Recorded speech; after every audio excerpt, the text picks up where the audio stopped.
Okay, so this is going to be the midterm practice test that everyone should have a look at. On the practice test, there are 50 questions. On the midterm, there will only be 35. A number of them will be kind of similar to what's on here. Some will have a little bit of a different look. But the skills involved are all going to be the same. So if you're comfortable doing all the questions on this, you should be comfortable and do well on the actual test itself. Each question is going to be worth 3 points, which means that on the midterm, if you answer everything correct, you can earn up to 105 points, and your test will be graded accordingly. So in the first question, we're given 6 times 5x, so I'll write this out, 6 times 5x minus 2 minus 4 times x minus 4. And we're asked simply to simplify this expression. So it's not an equation, but we have a little distribution to do. So I'm going to distribute 6 through this, and I'm going to distribute negative 4 through here.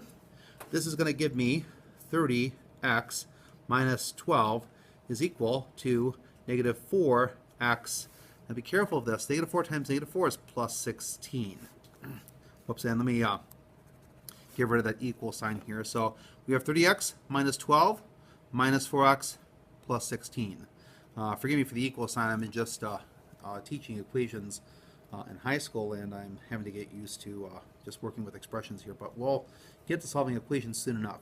So if I combine my like terms, I'm going to have 30x and negative 4x, and then negative 12 and positive 16. So these two will combine to be 26x, and then negative 12 plus 16 will combine to be plus 4, giving me my final answer of 26x plus 4. One thing to note also that on the test you have coming up, that the test itself will not be multiple choice. And each question is going to be worth 3 points each. So you can earn partial credit if you don't get everything correct. But there's also going to be a lot of space to show your work, unlike the practice test, where I simply kept it to these pages to try to conserve on paper as I made copies for everybody. So, but that's how the first question is worked out. I'm going to go ahead. I'm going to go on to question 2 now.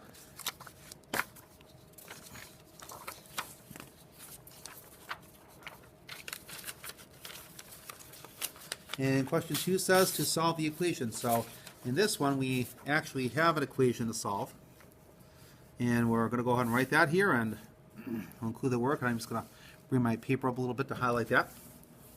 So the equation here is going to be 5 times the quantity of y minus 4 equals 7y minus 20.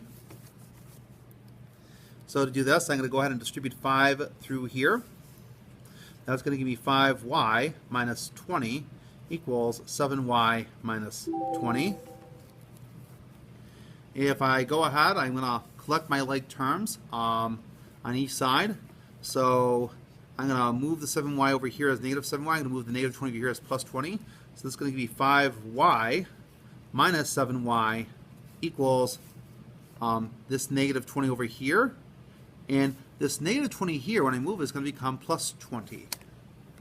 So let me silence my computer. Okay. So when I combine things here, this is going to give me negative 2y equals 0.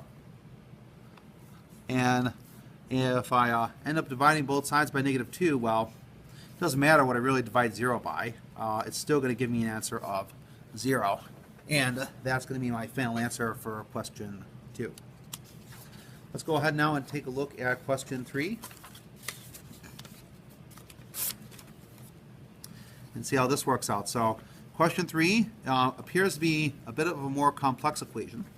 It's going to be 4x plus 5 times negative 2x minus 5, that quantity, equals negative 23 minus 8x. So one thing that you'll learn about my tests is I don't ask the easy questions. I try to keep the questions fairly complex to really understand fully what you know, especially since I do offer partial credit. All right. So they give you the easy questions to help you build up to questions like these, so that I can help make sure that you're ready for Math 125, that you'll be successful in that next class. So in this one here, remember, if you have parentheses in a problem, we really like to get rid of those parentheses if we can first. So I'm going to distribute 5 through here. that's going to give me negative 10x, and that's going to be minus 25. Everything else is going to go ahead and come down. That's going to be 4x. This will be equal to negative 23 minus 8x. And again, I'm going to decide what I'm going to keep on each side and what I'm going to move.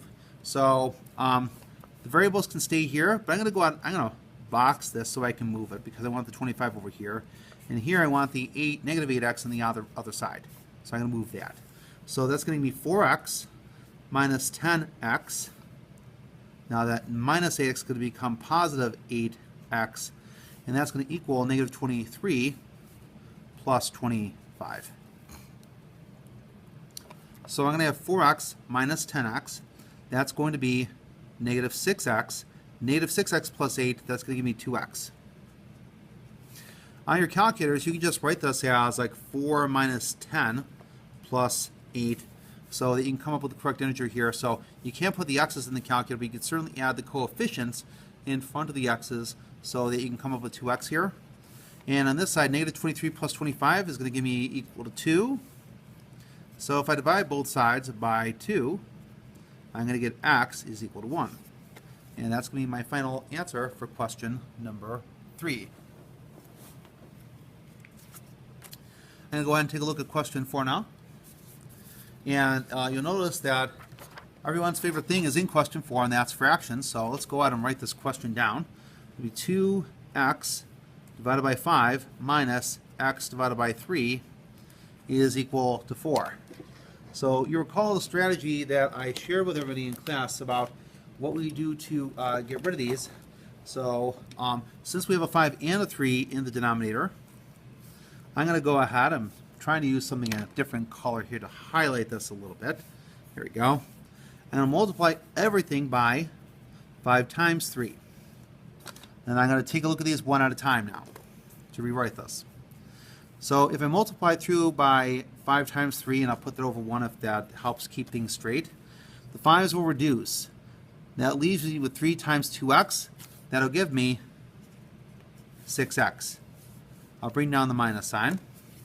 Here, I have the 3's will reduce, like the 3 here will reduce with the 3 here, giving me 5 times x, or 5x. And then here, we don't have anything in the denominator to cancel with, so it's 5 times 3, which is 15, times 4, which is equal to 60. So we don't have to move anything around at this point. We're just going to combine like terms here. So 6x minus 5x will give me x. That leaves me with 60. And that's going to be our final answer in simplest form. So in this unusual case, question 4 worked out rather nicely. Let's go ahead and take a look at question 5 now. Another fairly complex equation. But the next 2 questions are equations. But you're going to find that one of the questions may not have a solution, and I didn't talk much about this in class, but hope we had an opportunity to see this. So I'll talk about the differences between the work in 5 and 6 and what the solutions look like. So I'm going to put question 5 here, and I'm going to put question 6 here so that I can compare the solutions to these. So this is going to be 2 times x minus 3 minus 20 equals 4x, and I'm going to run out of room here, minus 2 times x plus 1. So if I distribute 2 through here, I distribute negative 2 through here, this is going to give me 2x minus 6. Let me bring the minus 20 over this way. I'm going to have 4x, and if I distribute 2 through here and here, negative 2 times x will be negative 2x. Negative 2 times 1 will be negative 2. So at this point, my equation looks like this. So what I'm going to go ahead and do is I'm going to, let me make sure I have that right. I think, yes, this is going to work out the way I'm anticipating. I'm going to move the numbers to the opposite side. I'm going to move the variables over to the opposite side. So that's going to give me 2x minus 4x plus 2x equals negative 2 stays put, plus 6 plus 20. When I move those over, again, remember I switch the signs. So here I'm going to get 2x minus 4x plus 2, or 2 minus 4 plus 2. That's just going to be 0. And then negative 2 plus 6 will be 4. 4 plus 20 is 24. In the case when the variable disappears, and we have no variable left in the question, then we have two choices for a solution. We'll talk about that when we look at this other question here, number 6, in a moment. So we're going to compare the difference in these two problems. Now remember, it's not going to be multiple choice, so you have to know and be able to say it's either no solution or all real numbers. So you have to remember that. Here's question 6 now. Question 6 reads, 2 times x plus 5 equals 2x plus 10. Now they have this in parentheses, but there's nothing being distributed, so we can remove the parentheses here. But when I distribute 2 through here, I'm going to get 2x plus 10 equals 2x plus 10. Now, if you're looking at both sides of the equation, you may see that at this point, both sides are identical to each other. If I move things around, I'm going to get 2x, moving this, and then moving this, minus 2x equals 10 minus 10. When I move this over here, being a negative. This is going to give me 0 is equal to 0. So in both of problems 5 and 6, the variable disappears. So this leaves one of two situations. It's either all real solutions or no solution. In the case if you have 0 equals 24, well, that's impossible. You can't possibly have 0 equal to 24. So in that case, we say for the equation like this, where the variable disappears and you have two numbers not equal to each other, we say there is no solution. Doesn't matter what I put in for x, these two things will never be equal. The two sides of the equation will never be equal. On the other hand, when these both equal 0, what we're saying is, if you look at 2x plus 10 equals 2x plus 10, it doesn't matter what you put in for x. Both sides are always going to be equal to each other. So this is going to be all real numbers. So if you have the variable disappear, then one of two things are going to happen. They will either equal each other or they won't equal each other. If they equal each other, it's all real numbers. If they don't, is no solution. Okay, let's go ahead and begin to look at question 7 now as we begin to analyze the word problems that are going to be present in this problem. And you'll see that these are not in perfect order, but they're roughly in the order that we learned about these things. And that was for the purpose of studying. However, on the test, the questions across 3 chapters are going to be scattered all over the place, and you should be ready for that. So it says here, solve if needed, round money amounts to 2 decimal places, and all other amounts to 1 decimal place. An automobile dealership recently reduced the price of a used sports car by 14%. If the price of the car was $25,600, find the sale price. So remember what we have to do here. So if we know that this is the original price and it was deducted by 14%, we need to find the discount. So how do we find the discount? It's going to be $25,600 times, now again, that 14%, we're going to write it as a decimal, so it's going to be 0.14. So we're going to multiply 25,600 by 0.14. And if we do that, and I would show the calculator, but I just think, I know you guys can't use a cell phone in class, well, for the purpose of the video, it just displays a whole lot more nicely. So we're going to go ahead and put in 25,600 times 0.14, and the amount of the discount is going to be $3,584. All right, so once I know that as the discount, to find the sale price, what it's asking for, I need to take 25,600, and I think I have the right price now that I'm subtracting from, unlike my previous video where I made a mistake. And I'm going to subtract $3,584. And again, I fully expect that you should be using a calculator for this, so please make sure to bring your scientific calculator to class, and definitely bring it to the test because you're allowed to use it. So if I take 25,600, I'm just doing this off to the side, and I subtract 3,584, I'm going to come up with my new total of $22,016. And that's going to be my final answer. Now, you don't have to show it, as long as there's no change, you don't have to show the decimals here, but you should show me the dollar symbol to indicate that you know the units to the answer. Okay, let's go on and take a look at question 8 now. says two angles are complementary if the sum is 90 degrees.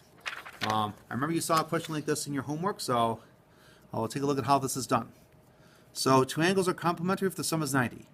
If the measure of the first angle is x, and the measure of the second angle is 3x minus 2. Find the measure of each angle. So it says two angles are complementary if their sum is equal to 90 degrees. So I create a little frame to put these things. What's the first angle? X. The second angle? 3x minus 2. And that's the equation that we need to build in order to set that question up successfully. So now that I have this built, I can go ahead and simplify this a little bit. Or, we can move stuff around. So I'm just going to write this without the lines. X plus 3x minus 2 equals 90. If I rewrite this, I can just move the negative 2 over here. If you want to clean this up yourself, if you feel comfortable with the algebra, that's fine also. So this is x plus 3x equals 90 plus 2. I move that over here. That's going to be 4x equals 92. And then if I divide by x, or divide by 4, excuse me, x is equal to 23. Now, be careful what the question is asking. He wants the measure of each angle. So by solving for x, you may get 23 up here. However, you won't get the other angle until you sub it into the second one here. So it's going to be 3 times 23 minus 2, and that will yield, and you just do this on your calculator, that's going to yield a measurement of 67 degrees. So first angle is going to be 23 degrees. Second angle is going to be 67 degrees. Okay, so give me these two angles here. Okay, so first angle, angle 2. Let me know that, and then I know you'll have the correct answer then. That's the second word problem down. Another word problem. You saw one like this in your homework, and by the way, you can go back to my videos earlier on because I think I go through every single word problem you have in your homework in my videos. And in this next question, they talk about a 10-foot board that's cut into 2 pieces. All right. So let's first off, let's just take a look at what that board looks like. So let's say here's a 10-foot board. That's 10 feet. And it's cut into 2 pieces. So piece 1, piece 2. It says the one piece is 2 feet longer than 3 times the shorter piece. 2 feet longer than 3 times. Okay. Remember that shorter piece is going to be x. So the shorter piece, the one that's always mentioned at the end, is going to be x. So it says the one piece is what? 2 feet longer than 3 times. Okay. Well, 2 feet longer, that's like 2 plus longer than. Now, we usually think of like than as a flip word, but we'll talk about that in a minute. Then 3 times. So 3 times, in this case, the shorter piece. What's the shorter piece? X. So 3 times that shorter piece, or 3x. Because we have the word then, that's a flip word, so it's going to be 2 feet longer than 3 times the shorter piece. So get used to the wording of that, because that can be tricky. And when you show the work to this question, this is what I'm going to be looking for. All right? So if these 2 pieces add to 10 feet, then I'm going to say that x plus 3x plus 2 is equal to 10.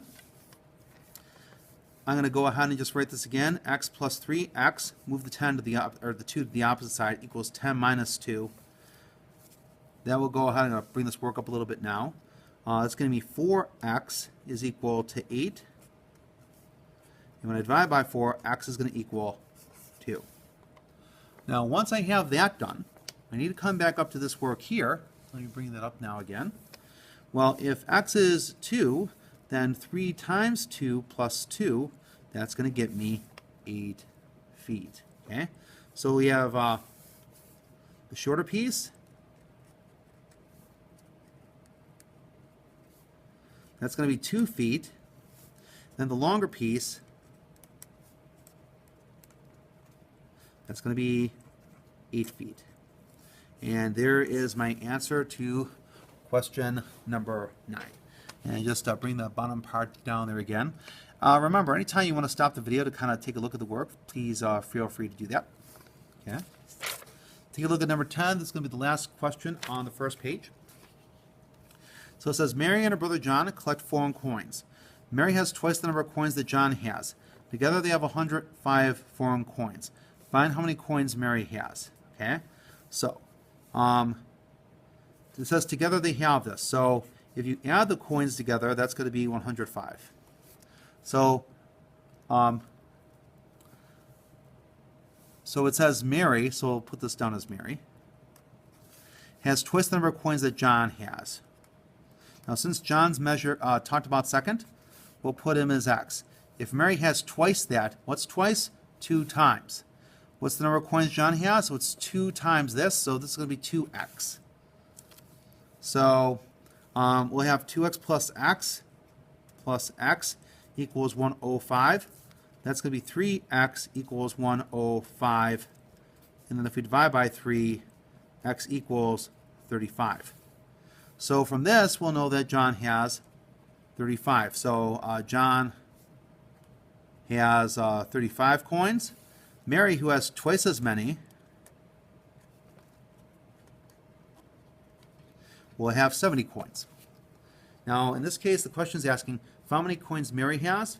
You don't have to show both the answers, but I did that in case the question should look a little different on the final. Okay, so that's the first 10. We're going to keep going here and take a look at page 2 at some of the other word problems that are going to be on the test here. I want to make sure that it's clear in your video. So it says the house numbers of 2 adjacent homes are 2 consecutive even numbers. If the sum is 310, find the house numbers. Okay, so let's just take a look at what consecutive even numbers are at first, just to kind of understand this. Since this is something you didn't exactly discuss in class how to do. So if we have 2 consecutive even numbers, this can be like 10 and 12. Okay? So if we have this consecutive even numbers 10 and 12, well, 10 plus 12 equals 22. If I pick a number, let's say like 50, and the next consecutive even number is going to be 50, not 50, but 52. I'm told to take the sum of these, add them together, that's going to give me 102. So it doesn't tell me what the numbers are, but it does tell me what their sum is. Let's just say I have the number x. Well, to go from 10 to 12, I need to get from 10 to 12, I need to take 10, I need to add 2. To go from 50 to 52, I need to take 50, and I add 2. To go from x to here, what I'm going to do? I'm going to take x and add 2, and that's going to give me x plus 2. So I have the number x, or I have the term x, and then I have to represent the next consecutive even number, x plus 2. So just like I took those 2 numbers here, added them together, I took those 2 numbers here, added them together, I'm going to take x, I'm going to take x plus 2, and that's going to equal 310. So that's how we solve these type of questions. In this case, we're talking about 2 consecutive even numbers. So what I can do here is I can write this as x plus 2 equals 310. I can rewrite this so I get x plus x equals 310 minus 2. I'm going to move this up a little bit. So I'm going to get 2x equals 308. And if I divide by 2, I should get x equal to 154. So if I have x is equal to 154, I should be able to go up here and say, well, 154, what's the next consecutive even number? 154 plus 2, it's going to be 154 plus 2 equal to 156. And let's see, 154 plus 156, in fact, does add to 310. So my 2 numbers are going to be 154 and 156. And those turn out to be the 2 consecutive even numbers that are being sought in that question. We're going to go on and take a look at question 12 now. You take a look at how we take this question apart and I've looked at some of these questions in class, but I've also have a number of these that are done online as well. Here it says, oops, let me fold that a little more. 3 times the sum of a number and 2 is 21 less than the number times 6. Okay, so now we see the word is. That's going to be the equal sign. So we're going to chunk this statement here. So where we see is, there's nothing like is less than. So this is going to be an equal sign. We see the word less than, but after 21. All right, let's take a look at how this is done. 3 times the sum of a number and 21. So we have 3 times a sum, or a number and 2, I should say. 3 times a sum. So it's going to be the sum of 2 things. The sum of a number. We don't know what the number is, but it's a number and 2. So this is going to be 3 times the sum of a number and 2. That's here. 21 less than. Remember, less than is a flip word. Okay? So we're going to be doing some subtraction here. Because it says less than, that means that 21 here is going to be last. So the 21's last, that means whatever follows here is going to be first. The number times 6. There will be x times 6, the number times 6, or we can write this as 6x. Now it says from that to find the number. So when you're doing this, chunking is going to be very important to do these questions successfully. Now, let's just say that because of time constraints or you don't have enough time to study, that these questions simply really boggle you. It's 3 points out of 105. You can still pass the course without being able to do these, but hopefully you can master these or at least earn some partial credit for your efforts. So do that. We're going to go ahead and work out the equation that results by translating this successfully. I'm going to distribute first, giving me 3x plus 6 equals 6x minus 21. So I'm going to move things around as I've taught in class. So that's going to give me 3x minus 6x equals negative 21 minus 6. So when I combine, I get negative 3x equals negative 27. And then when I divide by negative 3, I get x is equal to positive 9. Now, what's the question asking? Just says find the number, whatever that number is. And the number is 9. And that's how question 12 works. Okay, I think we have, just a couple more word problems here. Yeah, a few actually. The perimeter of a triangle. Now, in this shape, we're talking about a triangle. I would probably know how to do this for a rectangle too, like we've discussed in class, and what's discussed in a few of my videos for a question, for some of the questions from your homework in Chapter 2. The perimeter of a triangle is 50 centimeters. Find the length of its sides if its longest side is 8 centimeters longer than the shortest side, and the remaining side is 3 centimeters longer than the shortest side. All right, so let's take a look at what this looks like. So what I would do in this question first, let's just draw a triangle. Okay, looks like this is going to be the shortest side here. So I know that the perimeter is equal to 50 centimeters. And I know that if I want to find a perimeter, I need to add all 3 sides. Now, in the case of a triangle has 3 sides. So I'm going to create a space to put those 3 sides in a statement. So I'm going to use the description verbally to create a picture, and I use the picture to kind of put these together. Let's read the sentence where it says find the lengths of its sides, but we're given kind of 2 descriptions. So find the length of its sides, okay? If the longest side is 8 centimeters than the shorter side. So this is one comparison. The second comparison is, and the remaining side is 3 centimeters longer than the shortest side. So in this picture, the longest side is probably this. If the longer side is 8 centimeters longer than the shortest side, okay, so let's just call this shortest side x. We'll call that here. It says the longest side is 8 centimeters longer than the shortest side. So this is going to be x plus 8, because this is 8 centimeters longer than the shortest side. So x plus 8. The remaining side is 3 centimeters longer than the shortest side. So this side is going to be 3 centimeters longer than the shortest side. Okay. If this were 10 and this is 3 longer, you would get 13. If this was 10 and this was 8 centimeters longer, this would be 10 plus 8 or 18. So we have the 3 sides that we are looking to compare. So I'll write this as x plus 3 plus x plus 8.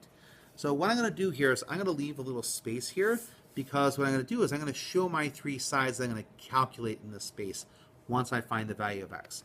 But I need to rewrite this equation again without the lines. So I'm going to write this as x plus 3 plus x plus 8 equals 50. I'm going to go ahead and move this up a little bit.